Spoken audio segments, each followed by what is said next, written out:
Bambera is a post-punk band from Brooklyn, New York. The band consists of Reed Beta, Blaze Beta, and William Brookshire. Their use of machines, loops, and other assorted lo-fi software aided them in also being labeled as noise rock. Hello and welcome to Operator Rules, episode. Sir, this is not episode 3. No. This is How the fuck episode did I fuck 5. that up? Oh, Yeah, it is man. episode 5. Yeah, this is episode 5. Let's correct that, please. Yeah, episode 5, we're going to be talking about the absolutely most bestest locomotives. The ALCO Century series. Today we have me, your ghostess with the mostest, David Marks. Pronouns are he, they. Christian, go. I'm Christian. I'm a SCL fanatic out of North Central Florida. Hey, it's Pronouns. Comrade Tom again. Pronouns. He, him. He, him. Okay. Comrade Tom, as you were. Oh, yes. I have now fucked this up significantly, and we are good to go. No, it keeps everything on brand. I think I got the audio sounding pretty good. So, if that gets better, the slideshow has to get worse. Don't worry. They'll tell us if it's bad. That's okay. I don't care. Oh man, one All of our right. patrons was they were being like so helpful. They're like, "Yo, yeah, you should fix this or fix that. Like maybe if you try this, and mainly you just need to limit David Marks's audio." And I'm like, "Hey, I know that." No, I honestly reading comments on our YouTube videos makes me so happy. Everybody's so cool. They're like, "Yeah, whenever you get around to it, just stop sounding like shit, and this will be great." Well, and even the Patreon specials that I'm doing for like the Freemo stuff. Um, Oh yeah, man, people everybody's have been been so great. cool. I need to upload more Freemo tonight. I Everybody's also have to that's upload been more. it's been real popular. Yeah, Comrade Tom's Patreon special is gonna be it's gonna be out before it's too late to help you build a module for the Walters competition. But for $1 a month, there you go. You get some help. It is April 16th. I have 44 days. Yeehaw. Yup. Okay, so All right. context. It is the 1960s. ALCO is now competing with their electrical gear supplier, General Electric, to build locomotives, and that's real scary. Alco's had the number 2 spot for years behind EMD. Um, Alco is really the only steam locomotive builder to make a successful transition to making diesel power. If we want to call this a successful transition, I think it um, is. I would say, it is. being the first of the big ones to go is not good, but being the last of the underdogs to go is a good thing. Yeah, and I mean, Alco's got a long history. I mean, they start. I think Alco's around like 1900, and it's a consolidation move. Like Brooks Locomotive Works out of New York consolidates into Alco. So I mean, long history of building locomotives even before they called themselves Alco. And they outlast Baldwin, they outlast Lima, they outlast. I mean, just they're the last of the steam locomotive giants that still made things. And the cool thing about Alcos is they never really forgot their heritage because every Alco locomotive belched black smoke like nobody's business. Um, This being a time before environmental regulations were even a no one twinkle in the gave a eye. Yeah, fuck. these were locomotives that ran real good. Um, Maybe not very Most of the efficiently time. or very cleanly, but they ran real good. I mean, it might eat a bucket or 6 of oil, but she's gonna keep going. Oh, I forgot to get the picture for this of the Lehigh Valley unit that's just blotted with oil. Man, it's crazy. Like in Russia to this day, they still make clones of the 251. Which is coincidentally what the Century series is going to be all based around on this episode is the 251. And Pretty much everything gets a 251. yeah, that's a testament to they're still around. They're in the NASA crawlers that pull the space shuttles. Yeah. Yeah. Fairbanks Morse still makes them. Yep. Yep. Yeah, Alco for the Century series apparently pulled an Oprah. You know, You get a 251, and you get a 251, and you get a 251. Everyone gets a 251. And a lot of people still do. It's kind of like the 567 still being produced. Quick correction on the BL2, I fucked up. It has a truss frame as well. We Uh, all fucked up on all of these episodes, Oopsie and the day whoopsie. that you come here for education is the day that you've made a mistake. You come here for the entertainment, hoping to get some in education. You Uh, don't come here for the education. Bro, I went to public school in Alabama. I wouldn't trust like three quarters anything I say. I got most of a college degree finished, but it was in radio broadcasting. Almost to a Anyways, master's in mechanical engineering, but I'm still a dumbass. so Yeah, look at us. but so ALCO did real good initially going into the market. The FA series wasn't entirely unsuccessful. The RS series was immensely successful. You start getting into the later RS series though. Some problems are starting to show up. The 27 flops really hard, and man, I love that locomotive. But there's starting to be some really serious reliability issues with the 244 platform. That was kind of the transitional era from the early RSs, like the RS2s and 3s, the S2s and 3s. Once you start getting into the later RS series, the 244 platform uh, runs into a lot of problems, and ALCO starts losing a massive market share to EMD. This kind of prompts GE to look and go, I mean, well, they're going to have to buy our electrical gear regardless, and we're selling not very much of it because they're not putting it in a platform that works well. So they're like, maybe we should see if we can do it better than them. Which GE was already dabbling, I think, in the 30s with some diesel electrics. It was Yeah, I think this article I just got, the Ford locomotives that we might do a Patreon episode on, oh yeah, those were like the GEs. SWs before SWs were a thing. I think Yeah. the Ford ones I think had Ford motors in it. GE got into the locomotive business when they purchased the six-cylinder Cooper Bessemer design, and eventually they refined that Cooper Bessemer design into what became the FDL, and that lasted them up until the 90s. Yeah. Oh, these Ford, no, these are actually GE center cabs, but they were Interesting. stylized by Ford. Oh, Oh, okay. They're sexy. But anyway, so ALCO is seeing a lot of competition from EMD in a way that is not looking very good, and then GE giving the gut punch of like, hey, we're still going to sell you the electrical gear, but it's going to cost more, and also fuck you, we're trying to take your market share. And Um, that's a huge thing because Alco's had a partnership with GE since the beginning. yep, since Uh, the 1920s. yeah. So they've been working together for a long time. So that's kind of where we start our series on the Century series.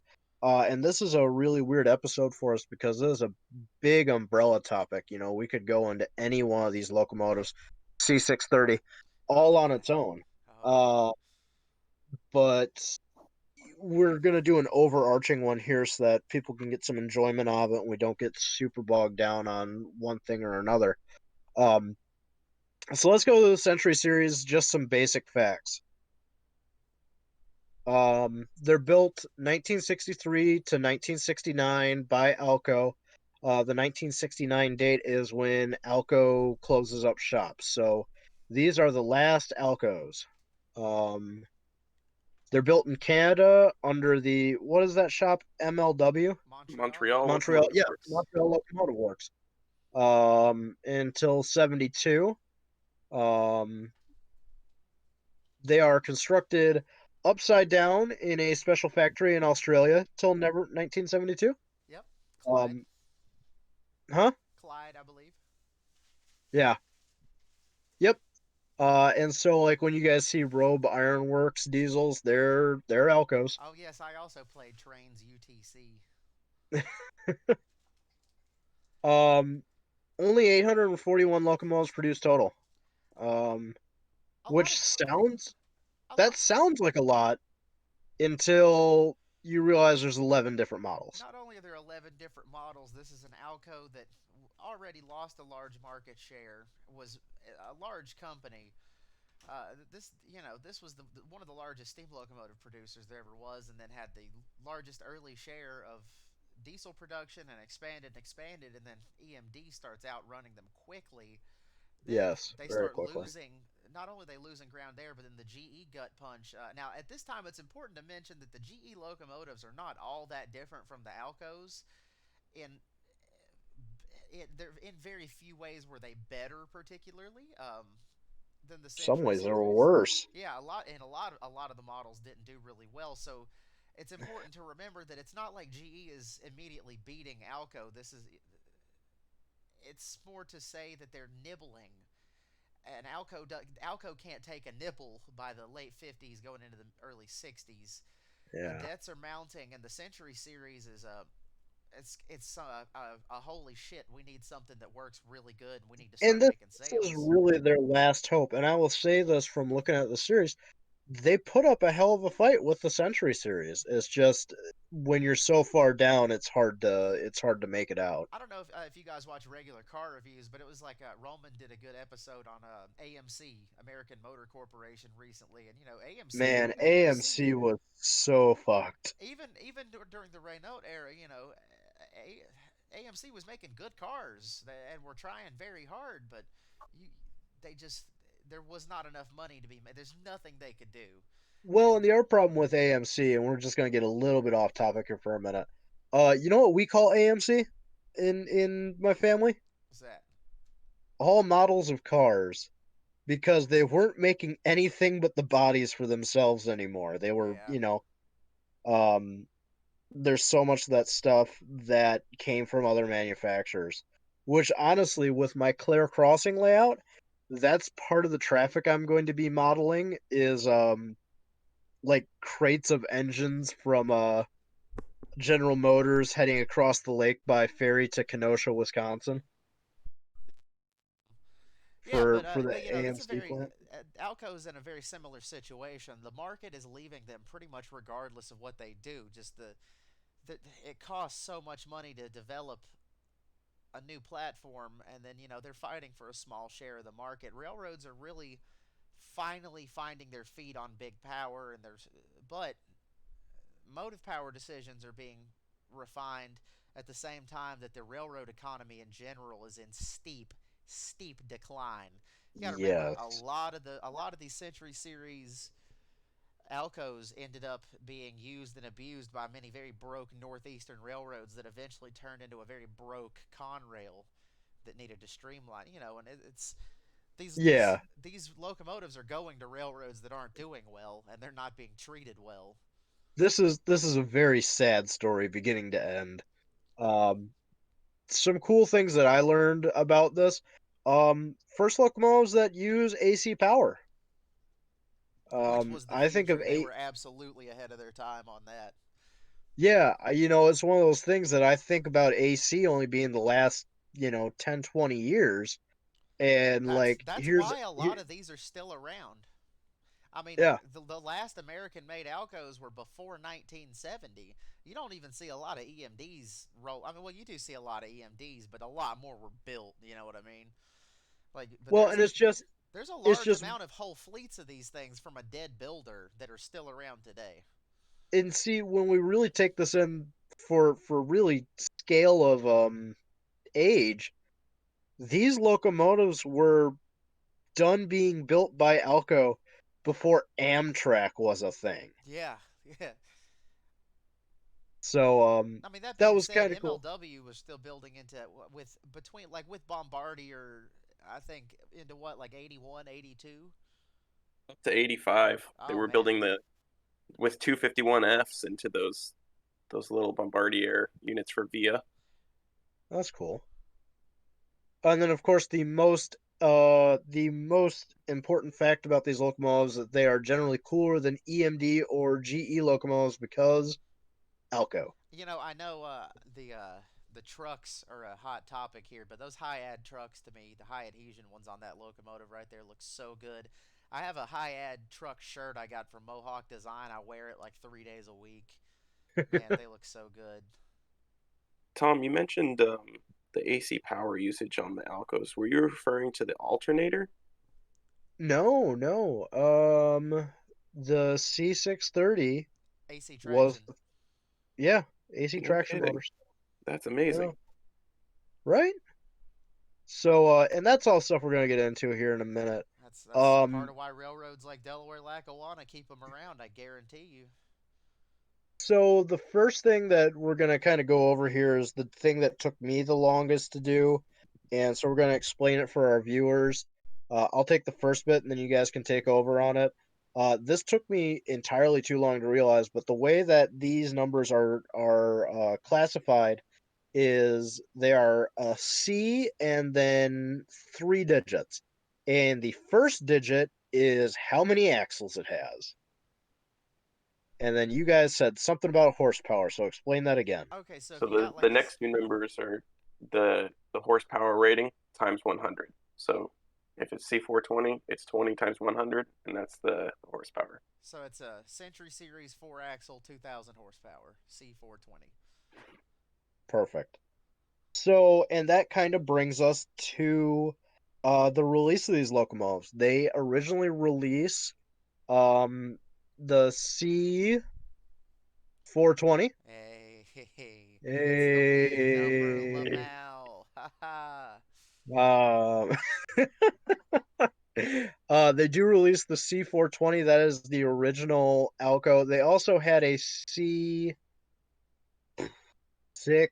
number that I'm not going to think of right now. Basically, it came out and it was just immediate. Oh, it was the 624 that became obsolete immediately. Oh yeah, they ended up not producing one because Yeah, they went the right to 628, the the yeah, they went C628. right Yep. to the 628. So you had an intermediate step. You had the C424, which was a 2400 horsepower version of the 420. We're gonna get there. Yeah, which is the So this comparison with the 624. this is a 420 um that I didn't meme up. Um which What a good looking light package on that locomotive. Those things are so it's a good nice. looking locomotive, but I do think this one looks better. I agree. Send me that to post on Oh TPWCA. yeah, it's gonna be in your inbox. You can see an X uh Monon on in the back because it has the Mars Light package Oh on the yeah, rear. well that the and there's 1331 back there. yeah. Okay, so this is the 420. This is the first one they come out with. Um it's got that 251 and this one actually remains in production until like 68. Including 22 passenger models for the Long Island. That's so cool. Oh god, that's so cool. And those Oh, had Yeah. trucks even. to have seen Long Island Railroad weed numbers. So that does bring us to the 424. Yummy. MLW. Um, Be still Man, my there is buddy. something about Canadian National Alcos. Like this just stripped down bare fucking black and orange noodle scheme. It just smacks. There's something so good about it. And I don't have a lot of love for Canadian National stuff because I do think it's boring, but god, these look good. It's an Um ALCO. Anything looks good. The 6 axles like these that oh god, what was that Western New York and PA I think have. Oh, they look so nice. I think the Susquehanna had some. so this is the 424. A lot of these go to Canada and Mexico. These are not uh well-loved domestically engines. A lot of these are exported. And then, ALCO did well on export, especially to South America and Canada. Well, they had their own Canadian yeah. division, but South Well, America and and that's Mexico loved ALCO products all the way up to the end. well, I think Alco products are a little bit like, for lack of a better term, AK-47s. I think they're a lot more rugged. They're easier to work on. Yeah. Yeah, like I said, the Alco products are the AK-47s of the train world. You can treat them like shit and they'll still do the thing. I mean, Whereas I feel like there's RS1s working for Conrad Yelverton that were built in the 40s, I think. yeah, See, like I feel that ALCO is the AK. EMD. Ooh, I'm not sure. Is EMD or GE the M16 platform? Oh, modern GE would be your AR platform, and then EMD would be like your M14. Old, rugged, still works. Well, I didn't have such high praise, but anyways, that's enough about bang sticks. More about trains. Right. So, anyways, yeah, I think you're right. And I think that that's the big thing with the Alcos, why people like them abroad, is because you can just treat them like shit, and they're like, all right, Look, I back to mean, work. like I said, Space Crawler still uses these things. Russia's been building licensed copies of these things, and I'm sure unlicensed copies, for as long as they've been able to get a hold of them. They still make them today. There's still plenty of Alco-based shit running around all over South America. I think there's still a lot in Asia as well. I think to be honest, I think more likely reason that you see a lot of Alcos is because they just didn't get rid of their secondhand EMDs.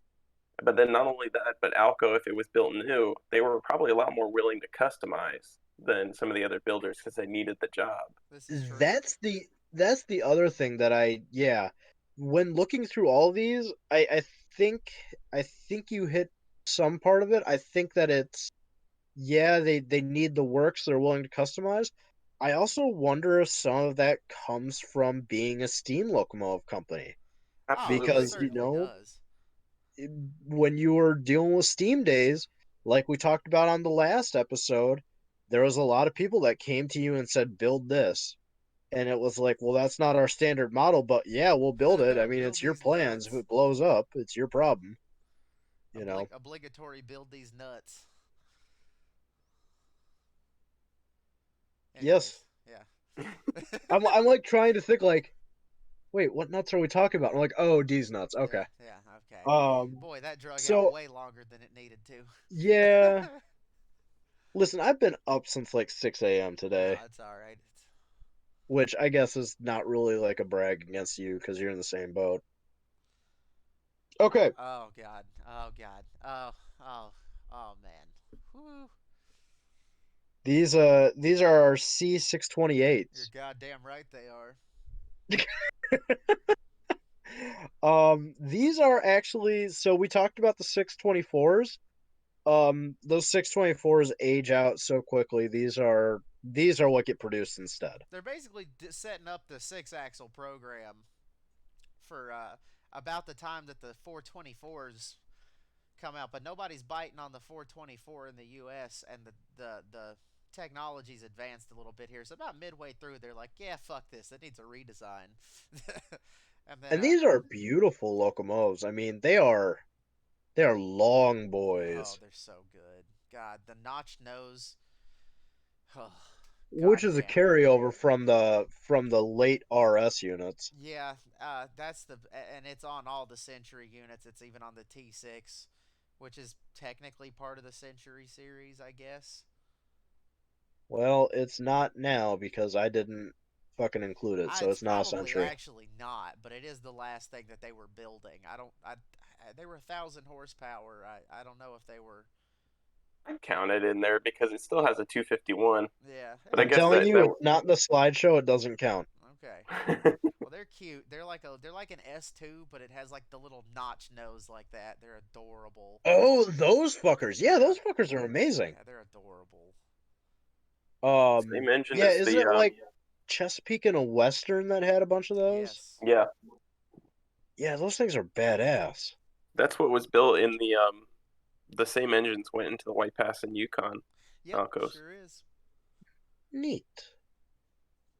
Yeah, so these I'm not a big CNW fan, but like I think these ran into like Escanaba and the UP for hauling iron ore. Yep, I believe Yep. that's correct. God, that's such And a good looking paint scheme, man. God, those if engine I was gonna guns. if I was gonna prototype model Northern Michigan, I would probably do CNW just for these. Yeah, this is nice. I'm not really big on like long run model railroads with just running a long freight, but goddamn, about 6 of these bastards would be beautiful. Now, did these replace the train masters out in that territory? I would imagine so. Yeah, This would be the only thing comparable that's out. I mean, an SD9, a train master is not. right. This is going to be Yeah. your first thing that can really do the job of a train master, other than an SD9 and a GP9.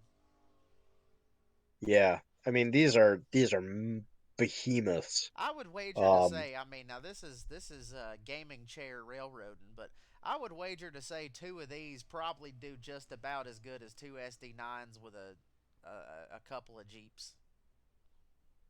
yeah, I Weren't could see these that just because the amount of weight that these are going to have for tractive effort. They're heavy, and that's the main thing is Not as heavy as your mom.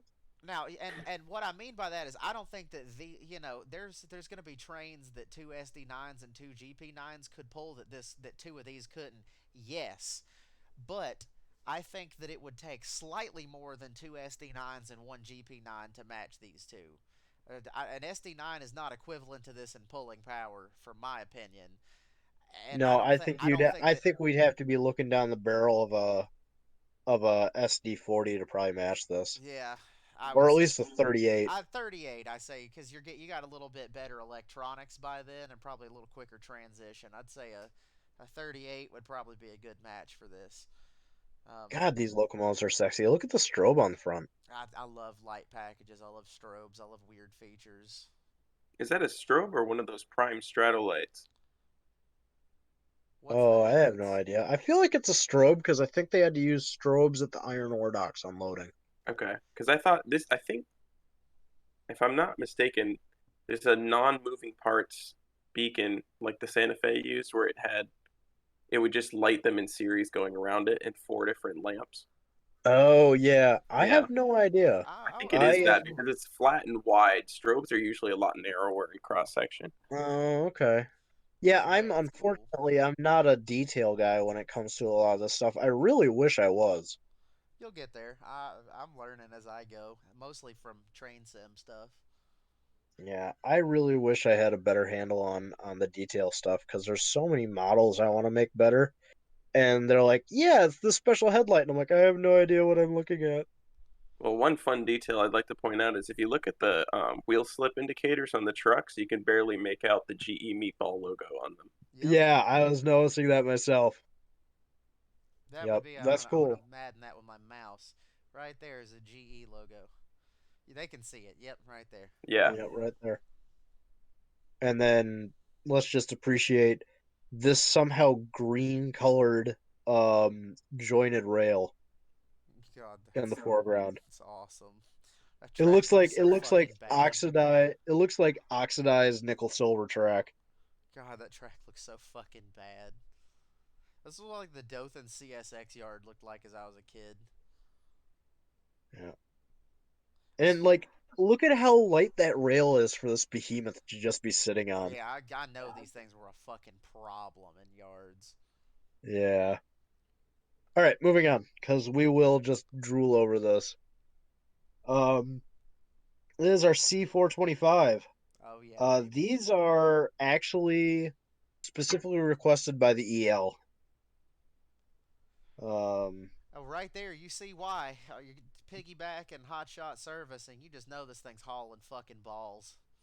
these things yeah, had a so long second life on the BC Rail too, and some of them even ended up back in the U.S. on the Mohawk shoreline. Oh yeah, man, that's awesome. yeah. This is a cool picture too. Yeah, it is. And then there's what is that? A U-23, U-25B. U-25.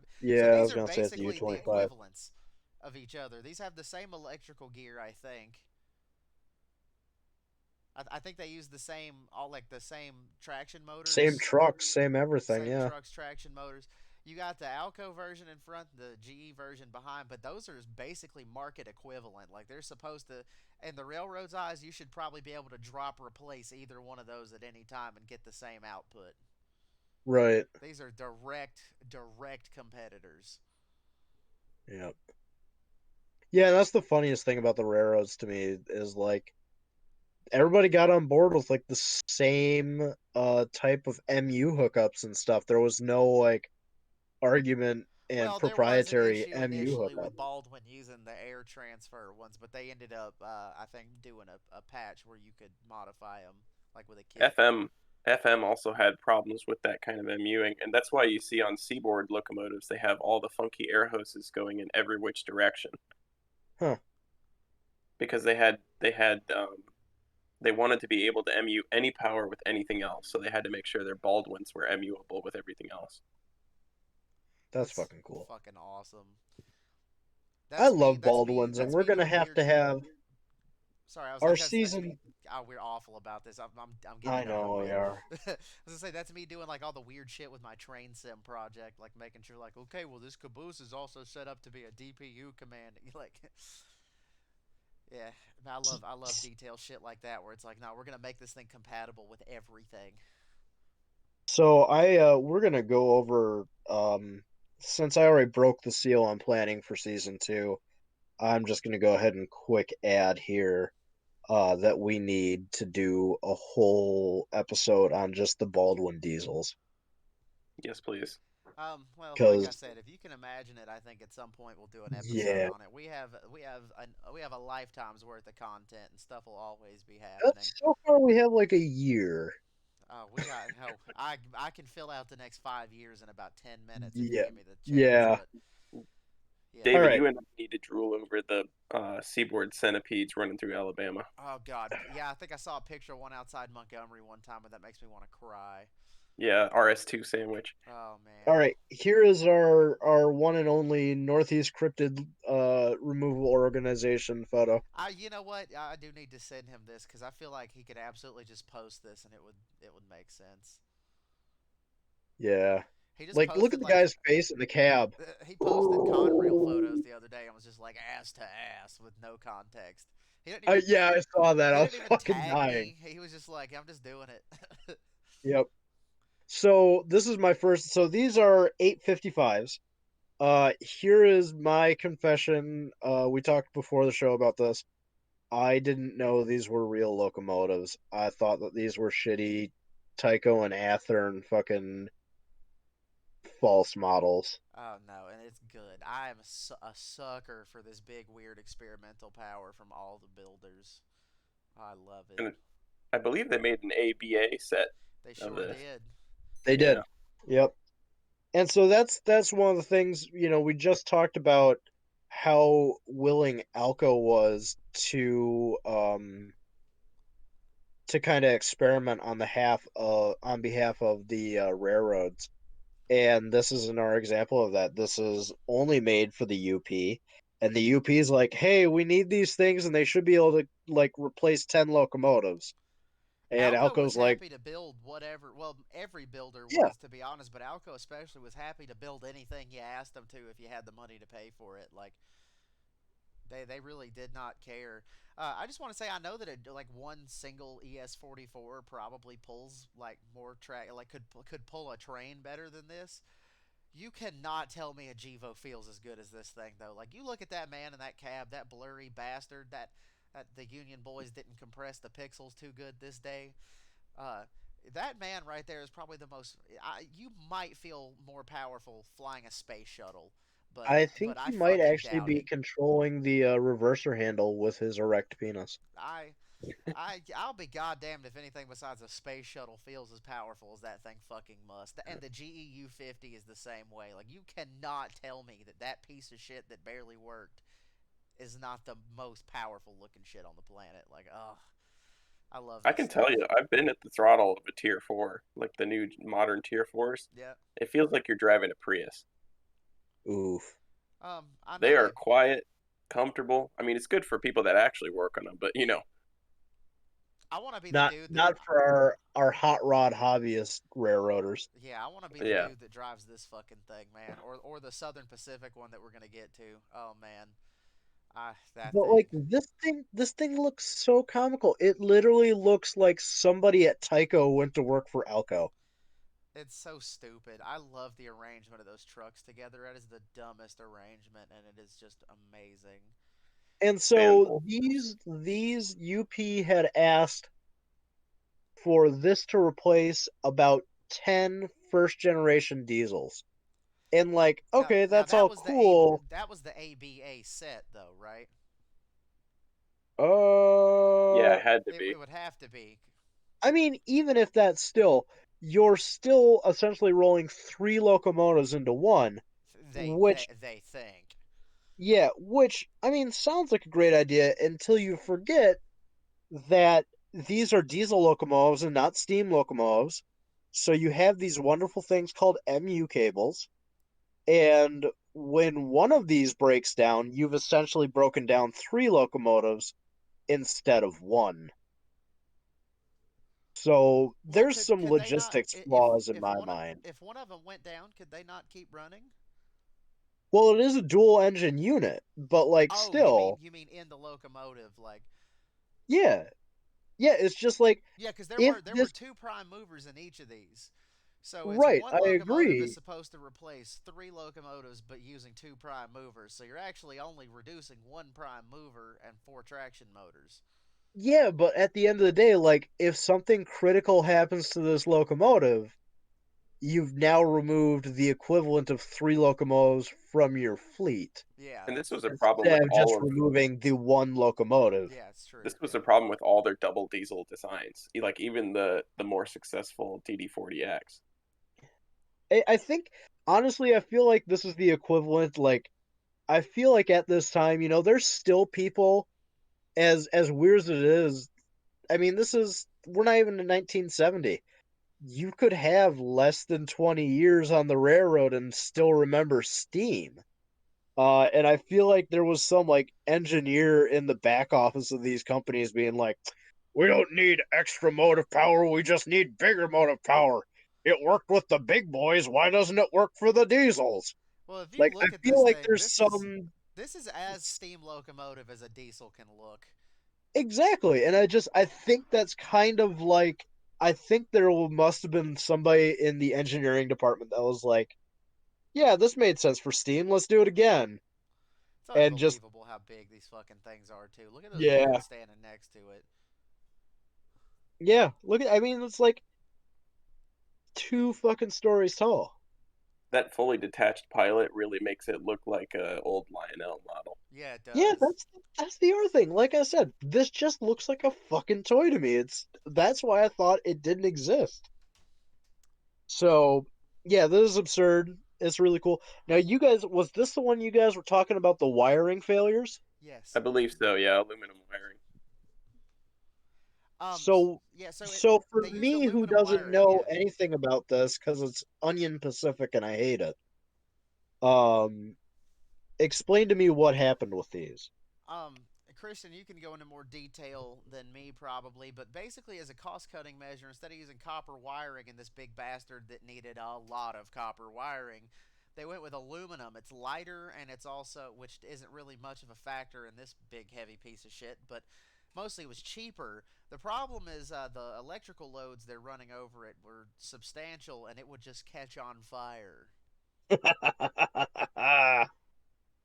Yeah, you pretty much nailed it, David. There was a crisis with the copper price around the 70s, like before they had the oil crisis, and the copper wiring just almost out of necessity they had to replace it with aluminum. Yeah, And and by the like you way, see it in homes too. Alco's not going to profit off this demonstrator, even Yeah, if it does well. UP will pay for roughly what it costs to make it, but there will be no profit margin. There will be no money to pay the people for designing it. It'll be to pay to get it built.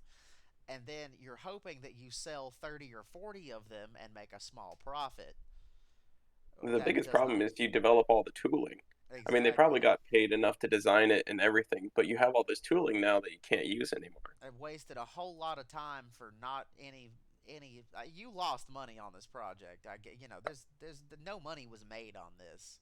I mean, just imagine, how difficult, I think you guys mentioned, like, getting big things cast is, like for the T1 project. Just Yeah. imagine the casting that you would need to make the span bolster connecting both of those trucks. Oh fuck. That's one big casting, and you wouldn't be able to make that useful in anything else. Nope. Yep. So, yeah, a lot of problems with this. This is just part of the desperation from ALCO. They really needed to sell about 40 of these things. I mean, that's a contract they really needed, and it did not work at all. Uh, Hashtag just alcohol problems. yeah. So it just did not help out the Century program. It didn't help stemmy the tide of debt that was coming. But anyways, we can. You want to move on to the next one? We're gonna move on to the C630. This is my favorite. This photo looks like it was taken at the Wyoming Diesel Shop in Grand Rapids. Um, which is cool. That diesel shop was actually built by the Pure Marquette to service their streamliners. Obligatory PM reference. You knew it was coming. You left me unattended again. Look, I've seen a set of three. Well, I've seen C630s, M630s, M636, but or whatever the Delaware Lackawanna has. But I've seen these things in real life, and it is just fucking magical. Yeah, those videos look magic, and I'm very jealous. Yeah, they're man. So a couple things on the 630. So the first thing about the 630s that we've found out, and I found out, these are the first locomotives that are going to use AC power, AC traction motors. Can't wait till Um, we find out we got this wrong somehow. But I think you are correct. Tom, I wanted to the mention, I think that was an option, but I don't think all of them used it. No, the power on the 630s was too large for the DC generators. So they had to go with AC. Well, you can have an AC alternator and run DC traction motors. Oh, I guess that's fair.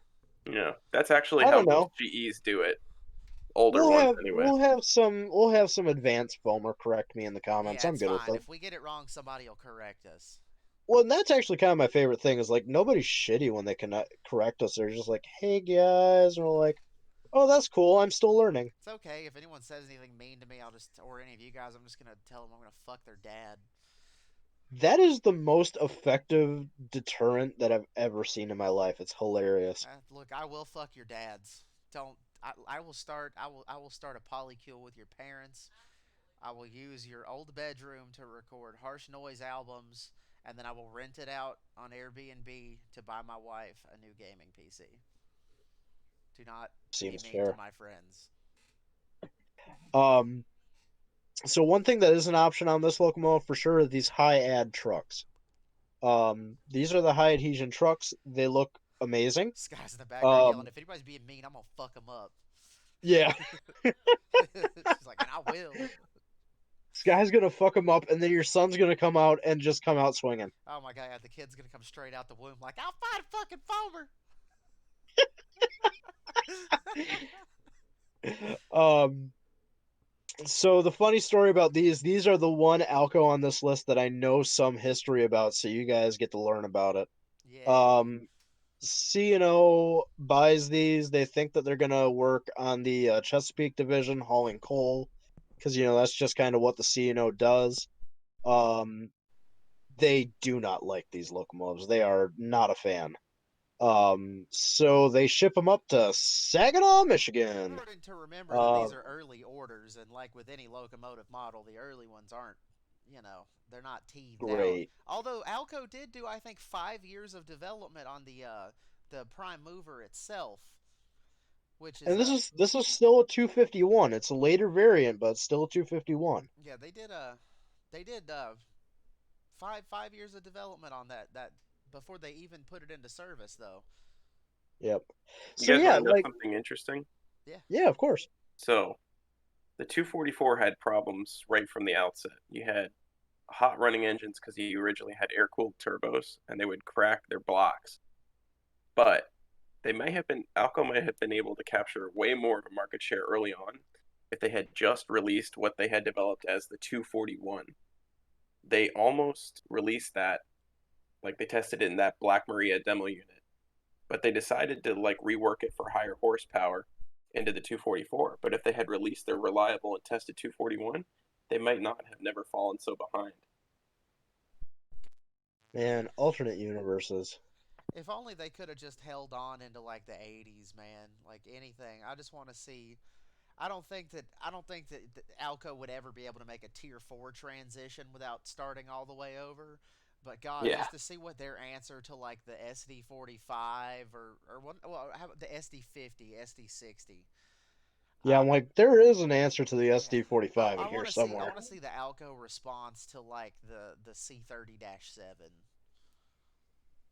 Yeah, and I mean, they would have even had a chance to come back because EMD lost a significant amount of market share after the flop of the 50. Yeah, if they could have Yeah, just that held was a on, bad if they could have locomotive. had anything century based that was updated for with, oh my god, a century series with microprocessors. Let me tell you an anecdotal story real quick that I heard.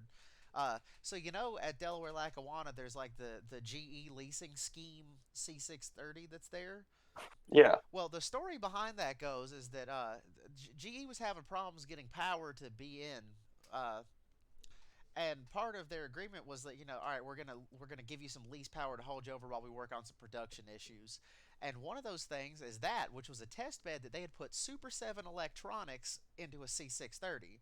It was going to be a big rebuild program, maybe team up with Morris Knudsen or something, cycle this out. But basically, you took one of these and then gave it Dash 7 electronics, so it had quicker transition and better fuel economy and everything. And apparently, BN really, really liked it. They're like, yeah, you know, do we need to find cores for this? What can we do? How can we set it up that we get some of these? And GE told them no because they didn't want to cut into the Dash 7 market. So they wouldn't produce it for BN. So basically, like, actually, you're probably correct. A Century series with some modern equivalent to that could really have knee cut EMD in the SD50 era, because BN apparently was very interested in how well these pulled with microprocessors. so I just wanted to clarify. So Tom, their alternator is in fact AC. It's the GTA 9, but the traction motors are the good old GE 752s, which I believe almost all of the Century series had. Okay, cool. So we are still producing AC current, which is You which rectify is that a DC new current. thing. Yeah. Yeah, most people didn't use, like, most EMDs, I believe, still had DC generators, and then Yeah. ALCO was using AC alternators, rectifying that into DC, then sending it to DC traction Oh motors. my god, you ever see where like people turn like old like TVs or whatever into like guitar amps? Yeah. I want to turn a C630 into a guitar amp. Like, hey, look, there's already a DC rectifier in it. Like, we're good. I'm gonna take a traction motor lead If off you one ruin end. a C630 like that, we will disown you. It'd be badass.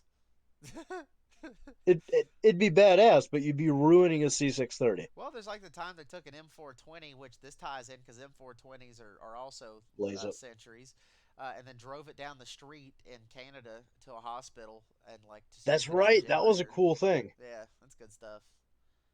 Okay, so let me finish up the history on these guys because I have it and I want to say it. So these go to Saginaw, Michigan. They run a lot between Saginaw and Ludington on the over Michigan ferry traffic. They do some other jobs on the Pure Marquette sub.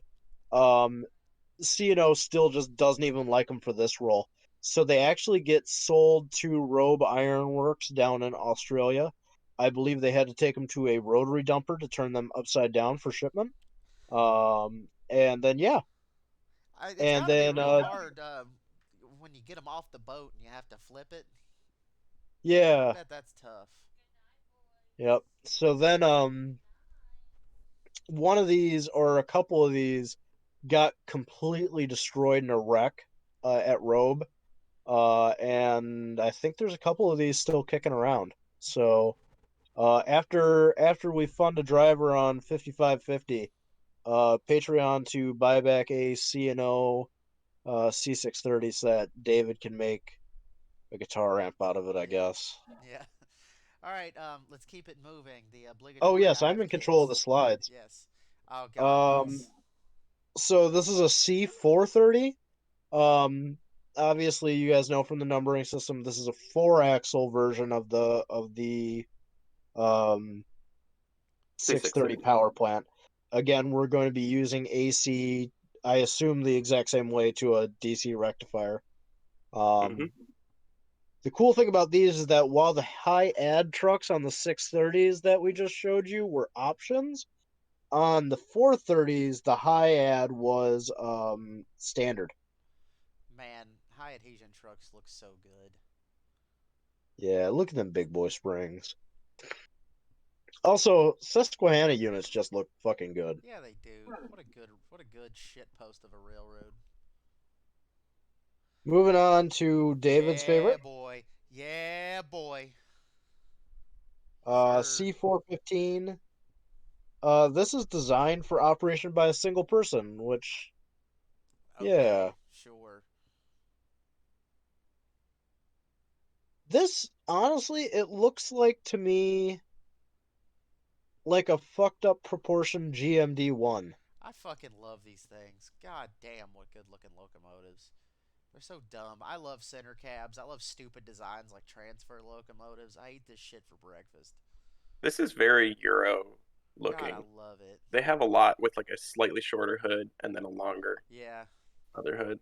So now the interesting thing with this is that while it's a 251, they made it into a an 8-cylinder. This is the GP15 of Century Series. Yeah, GP15T. they configured it into a 8-cylinder. I love The 8-cylinder U18B. locomotives. Yeah, the U18B of ALCOs. Neither of those did very well. Although I have heard that The U18B is a lot better. Yeah, well, it's true, but I've heard that Rock Island really, really liked these things because they pulled incredibly well for their size, but they would not let them lead anything.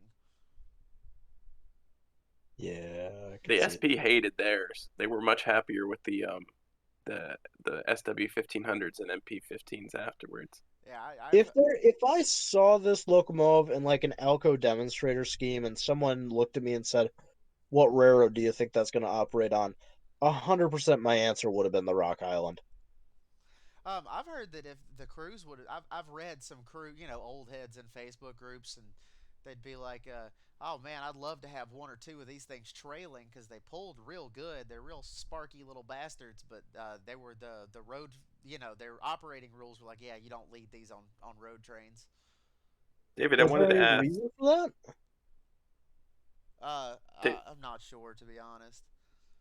David, I wanted to ask. Are you aware that some C415s had high-end trucks? Oh man, I think I've seen a demo picture of them with one, and they look so good. I think The they do. SPNS ones had high-end trucks. I think these look good with the regular old AAR trucks, though. I So agree. I let's think they're talk cleaner. briefly about those high ad trucks. If I remember right, those high ad trucks are just stiffer springs to keep those wheels planted more, right? Yep, they ride worse but get a little bit more traction. Yeah, that does These sound like a these railroad trucks thing. were fairly notorious for not riding that well or having very much traction. So Just Alco things. yeah, that's one thing. These basic blunt trucks here, or well, their older style blunt trucks were apparently better than these for grip. The blunt trucks were better for tight radius stuff. That's actually why a lot of later Alco switchers got them retrofitted when they retired the S series switchers at steel mills. Huh. Oh, Sky All saying right, that this moving thing's on. hot. This is the C 636. This is the first Conrail locomotive that we are featuring on the podcast. I would Big expect to see chunkus. more when we get into our Penn Central. Oh man, Um, I snuck into that Reading Railroad Museum thing where there's like a Reading century around, and I didn't mean to sneak in, but like they were closed because of COVID, and my friend and I were out chasing RBMN, so we just like walked around the fence and walked all through there and checked stuff out, and then left. It was pretty tight. Uh, these also have high ad trucks on them. yeah, I think the Reading one did too. I'm trying to remember exact. I don't. We kind of had to get in and get out, but I think the 636s had standard high-end trucks. Like I don't think there was one that had them without. that's that's so nice. So now, according to the Wikipedias, this is Alco's challenger to the 45. I I can mean, see that. the No, 45 is. the 630 had to be the challenger because this SD45 came out in '66. Yeah, this came out in '67. Well, Yeah, I think. the ACL before they merged, they bought the they bought the three rivals all at the same time. They had the GE U25C, they bought some SD45s, and then they bought some 630s. And I believe the first 630s ever built went to the ACL because they were actually used to advertise them. Huh. And the SAL C420s, interestingly enough, I found out actually ran their real early ones. Like I was talking about, like for some reason they look like a totally different era of locomotive until you get to like a couple years later and they get different paint. Um, but yeah, they apparently operated mostly between like Montgomery and Columbus and like the all the abandoned districts that are up in like middle Alabama and it's kind of cool that I've like traced the lines where they used to run. I didn't know that they were like heavily in that area. I thought that was pretty cool. Their main maintenance facilities for the ALCOs were West Jacks and Hialeah, Miami. That's weird that they ended up on the Alabama division then, but Montgomery was a. I, Savannah also got a lot of the ALCOs. that could be it, I Can't guess. wait till COVID's over and I'm able to like go down to Florida and stuff and go to Railfan and actually get to like hang out with you guys for a day or Dude, some shit. Florida is dead. Folkestone is dead. Folkestone has 27 trains a day counting Amtrak now, I think. I see more than that by my house if I'm home all day. Like, Yeah, dude, Florida is really dead yeah, lately. go to Austell, bro. Like it's like 20 minutes from where I'm at. Go down there, you see so many fucking trains. Yeah, I wanna catch some Amtrak. Oh, Not some we Am got them. fucking. I want to catch some fucking Tropicana reefers. Oh shit, go to New Jersey. You gotta find them buried now. There's no more dedicated unit train. I There know. is in New Jersey. Fuck Hunter Harrison. There's a short jump in Jersey and through PA, and then it gets tagged onto an intermodal. The Yeah. last unit juice train I saw was 9 cars long. Yeah, I Yeah, it's remember not them days. impressive I was a anymore. Folkestone and Manchester kid growing up. Now like the spots are Cordele and Austell. One thing I wanted to mention about the 430s that I forgot to bring up was that the three demonstrator units went to SCL, and they hung around in their demo paint for a couple of years, which is pretty sweet. That's awesome. That is cool. So Christian, what about these three air reservoirs again? So on the 636s and actually some of the other units, I think starting with the 630s, you could have the option to have air start, where you would have an extra air tank that you would charge up before you shut down, and then instead of using the batteries to crank the locomotive over, which was a backup option still, you could just use the leftover air pressure to restart it with like a pneumatic air starter, That's so cool. and it So I made the mean that would probably craziest be way noise. better for like cold climates where your batteries might drain faster. Well, unless your air tanks freeze. I've operated railroad equipment in Oh New fuck. Jersey, and let me tell you, air will freeze. The reason air start didn't really Yeah. catch on, even though like a lot of SD70s even had it. So then what's the deal? Is this a separated fuel tank where I see that gap, or was it just cut in there for a minute? Right here. I don't know why there's a cut in there. I Well, feel it's like it's not a separated the tank. fuel filler rod comes out right there, and I think it's easier to take a big slice out of it right there than it is to try to cut a small. I don't know. I don't know the reasoning, but I think that's That does only sound there. like an ALCO thing. That Yeah, sounds like it would just be easier to do, so they just said fuck it. yeah. All right. Oh yeah, This is baby. yeah. Oh yeah. 643DH. These are hydraulics. Oh man, these things are awesome. They also had I I know two prime nothing about movers. them and they look ugly as sin. Well, Please You don't and they tell had me. a Voith hydraulic drive, so they had I don't know how to describe it to you that well. Um, but I know it had two prime movers, which is your twin radiator section there in the middle, and yeah, they look fucking great. I know you guys think they're hideous, but instead of having this is very similar to the one they did for UP, but like I said, hydraulic drive instead of diesel electric, and then these had the regular six axle trucks instead of the split set of four axles. know what I want to This know? fucking when did they Go ahead. build these compared to when the Krauss Maffe's come out?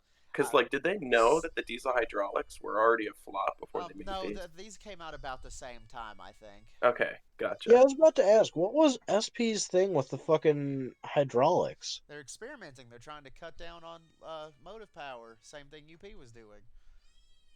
It's like, is the idea of the hydraulics that they're gonna lose less power than a fucking electric motor? Well, They're less costly to build. It's a cheaper drive system than electric yep. motors. And you offset the lack of performance by putting 2 motors in there instead of 1. Yeah, it still sounds dumb. I mean, it was, but it's big in Europe. But they don't pull trains like we pull trains. The other thing about That's right. European ones is that their motors are a lot higher RPM, and that's a lot better for working with the gearbox reduction. This is also true. Well, there's smaller engines. It's hard to make a big engine spin fast. Yeah. It's a reason why Yeah, but if anybody can do it, we can. There's no goddamn reason why fucking big blocks should be able to go as fast as they do, but they do.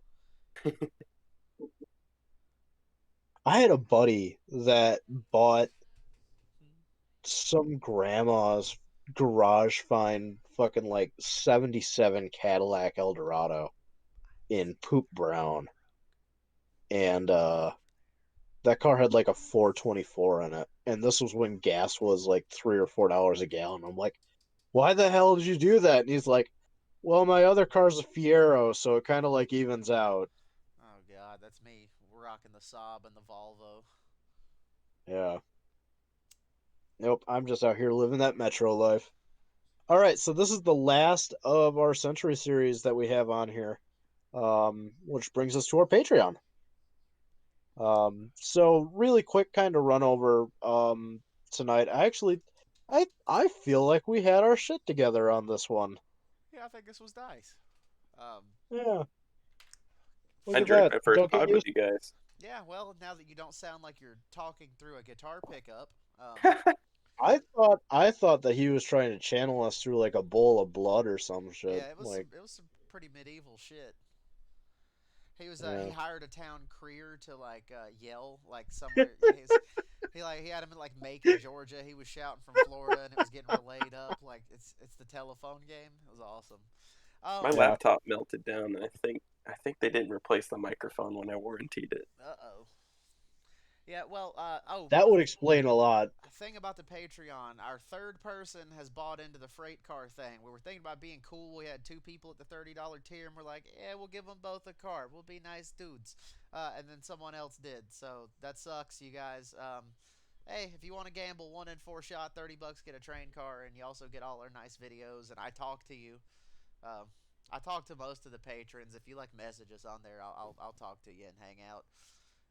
But yeah, the $30 guys, you hear from us pretty regularly, and your opinions on stuff is going to be getting asked pretty soon here. Not only that, not to toot my own horn, I've been doing a daily update for these Freemo modules. And I forgot to post them for a few days. It's okay, I've forgotten to upload some to the drive to be posted, but I've made some real progress over these last few days. I'm just going to upload enough to get us back on schedule. Like, if I have to drop like 4 tonight, I'll do it. Whatever. That means I have to do work. Yeah, well, we'll do it tomorrow, but that means you got to do more work. I know. But so far on the Freemo module, we've gotten most of the buildings built from our Walther's kit, and we've started some track work. And I don't know how soon we might be able to do this. Depends on if our Discord channel gets set up, but I wouldn't mind maybe towards the end of April, beginning of May, maybe hosting a build along Discord session where people can come in, hang out, and work on a model with us. I don't know. These are all things that we just vibe about, and then we're like, yeah, maybe we'll do that. Yeah, but the only way that you'll know what's going on is if you pay us $1. Yeah, and just like fair warning, I'm gonna have a kid in a few days. He So is. things are about to get real weird for me, and the upload schedule is going to get a little weird, and recording is going to get weird. By the way, we've had a shit ton of views since the video last week. Shout out to you, Oh Justin my God, Rosniak. yeah. It's we're like almost 1,000 views on the last episode, and it was a shit show. Um, so things will be improving, and it's like, yeah, I know that we could like record things separately, and I could get a podcasting app, but um, I don't fucking care, dude. No, honestly, this is hang out with each other time that you guys get to sit in on. Yeah, like yes, I know that the recording quality is not great. I know that we're missing things. Deal with it. I don't give a shit. We all got stuff going on. Y'all got your stuff going on. It's on the But agenda. Things are gonna get better, but it's and not if it's not that you we don't know that we suck. We just don't yeah, care. no, we're very much Yeah, aware. we really And really my only goal here is that if people are coming here and they're enjoying a video and they get a smile and a laugh out of it and, they're hearing something about trains, man, I'm fucking happy with that. That is one of the best thing that we can do is just if somebody has a fucking smile when they're done with us, I'm happy. Oh, another thing, I want to take a cue. I haven't run this by the guys. I'm just making the decision now. Send me a screenshot. I'll, mm, Out with the I'll words. make a master post on the TPWCA Facebook page or something, and then we'll get the Discord up. You do it. Give me a screenshot proving you donated to any bail funds for what's going on in Minnesota. Uh, or donating anything to help any organization I can prove is reputable to help with the stopping of police violence in the United States. I will give you a link to the Patreon videos. You don't have to give a buck if you donate some money to a good organization. I haven't compiled a list or anything yet, but give me a day or two. I'll get that ready. We'll get some bail fund links. I'll make a separate little video. I'll go ahead and give out the Freemo links to anybody that wants to help with that. And as always, remember, Black Lives Matter. Absolutely. All right. Well, as David would say, I got kids. Any advertisements for anything? Christian is one of the best sound and DCC installers in the United States, and he also can do cosmetic and detail work on model trains. He's yeah, he's unbelievably fucking talented. amazing. Unbelievably talented. You guys are Yeah. making me blush. We should So make Well, that a good. perk or something. I'd do a free install, sound install. No, if you're gonna do that, it needs to be available to us first. yeah, Like yeah, I got that's shit for you to work on.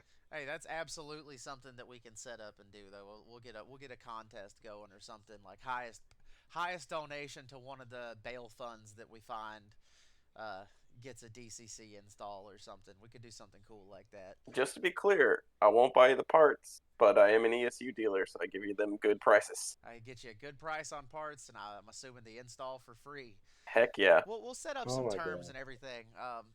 It's been a crazy few days out here, and we keep it light. We talk Everywhere. about trains, but don't forget this is a very leftist organization here. If you don't like Black Lives Matter, suck my nuts. These nuts. Yeah, yeah. So, anyways, as I always, gotta get ACAB. you know how like Roundhouse and Athearn and everybody used to make like and Tycho especially, they used to make those like fictional boxcars that was like food and stuff, like you get the Cracker Jack boxcars. Absolutely. I have to find one at a train show and repaint it for you, and it'll just be like D's nuts special boxcar. Oh yes, we'll make it an emoji on Discord. When anyone acts up, they get the D's nuts boxcar. Yeah. Anyways, All right. Tom's eBay account will be linked if he's got anything for sale. I still have the cursed Erie boxcar. Oh, good. Okay. Um, If anybody's wondering what a cursed Erie boxcar is, I picked up this boxcar. It is a branch line kit. I usually love branch line kits. This thing came to me not in the greatest shape, but I got it for like $5. So I did some work to it. I tried to bring it back to life. It fought me every step of the way. I was working on it while I had a scratched eye, so like I had half my vision. So I like put it together kind of the best I could and made it look. I mean, it's not a bad looking car. I think I've sent it out to you guys, but it's not a bad looking car. It's just it and I did not get along well. You're really So it is selling on this my thing to me, Tom. I like it. yeah. It's on eBay for $25 instead of the normal 35 to 40 that I list cars for because I don't want to see it anymore. It and I were not friends, and I'm good with it leaving the house at whatever price. Okay, so we'll link Tom's eBay. I will link Christian's contact information. I will be linking our Patreon, which is patreon.com/tpwca. As always, support me on Facebook, Train Pictures with Chaotic Auras. Do the YouTubes, the like, subscribe bullshit. You guys know how it works. Um, Get your friends to like and subscribe. yep. Keep an eye out for the bail fund thing that we're setting up. I'll get it put together. Um, as always, support. Well, there's your problem. Support the Great Satan. I'll link Jason's podcast, and I'll link Well, There's Your Problem, which I'm sure everyone already listens to it. But yep. And I'm going to link We Bambara. support. Thank you to Josh Biggers, as always, for doing our intro. That's a band I really like. Maybe they'll say hi to me since I did that. All right. Okay. Night, everybody. I think that's Night. a podcast. Let's stop the recording.